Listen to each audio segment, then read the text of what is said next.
નદીના પૂરમાં એ બાઇક સવાર તણાયો હતો। હવે તાપીની વાત, તાપીના ઉચ્છલની રાયંગણ ખાડીથી આ તસવીરો આવી રહી છે। અહીંયા નહાવા પડેલો એક વ્યક્તિ તણાવા લાગ્યો। ઉચ્છલના ખાબદા ગામેથી પસાર થાય છે રાયંગણ ખાડી। જો કે તરતા આવડતું હોવાથી બાદમાં નદીના ઝડપી પ્રવાહમાંથી બહાર નીકળવામાં તે સફળ રહ્યો હતો। તો તસવીરોમાં જોઈ શકાય છે પાણીનો આ ધસમસતો પ્રવાહ છે। ધસમસતા પાણીના વહેણમાં નહાવા પડેલા આ શખ્સને સ્થાનિકોએ મેથી પાક પણ આપ્યો। મહારાષ્ટ્ર અને ગુજરાતના સરહદી વિસ્તારોમાં ભારે વરસાદને લઈને નદી નાળા ઉભરાયા હતા।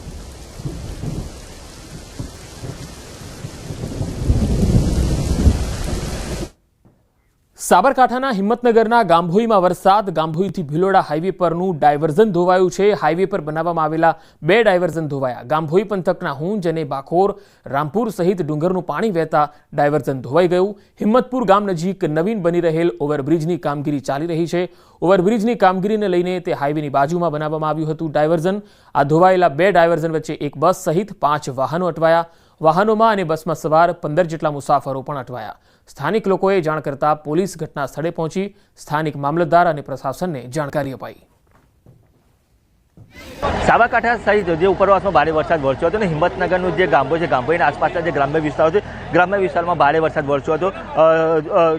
હુંજ હોય, બોખર હોય, રામપુર હોય કે સહિતના જે ગ્રામ્ય વિસ્તારો ઉપરાંત જે ડુંગરમાં જે ભારે વરસાદ વરસ્યો, જેના કારણે જે આ ગરનાળું છે, ગરનાળામાંથી ભારે પાણીનો પ્રવાહ નીકળ્યો હતો અને જેના કારણે 2 જગ્યાએ જે ડાયવર્ઝન આપેલા છે, બંને જગ્યાએ ડાયવર્ઝન તૂટ્યા છે। ખાસ કરીને ગાંભોઈથી ભિલોડા જતો જે સ્ટેટ હાઈવે છે, સ્ટેટ હાઈવે ઉપર જે 2 જગ્યાએ 200 મીટરના અંતરે ડાયવર્ઝન તૂટી ગયા છે, જેના કારણે વાહનો વચ્ચે જ ફસાઈ ચૂક્યા છે। એક બસ સહિત બીજા 7 થી 8 વાહનો છે, તો આ ઉપરાંત 20થી જેટલા વધુ મુસાફરો જે અહીંયા ફસાયા છે। સ્થાનિકો દ્વારા તેમને ફૂડ પેકેટ આપવામાં આવ્યા હતા, પરંતુ જે છેલ્લા 1.5-2 કલાકથી જે ફસાયેલા છે તેમની બચાવ કામગીરી હજુ સુધી કરવામાં આવી નથી। ખાસ કરીને પોલીસ દ્વારા જે અહીંયા જે રોડ છે તે કોર્ડન કરી દીધું છે, કોઈ આ પ્રવાહમાં ઘૂસે નહીં તે માટેની પણ કાળજી લેવામાં આવી છે, પરંતુ આમાં જે સ્થાનિક પ્રશાસનને જાણ કરવામાં આવી છે હજી સુધી પણ કોઈ આવ્યું નથી।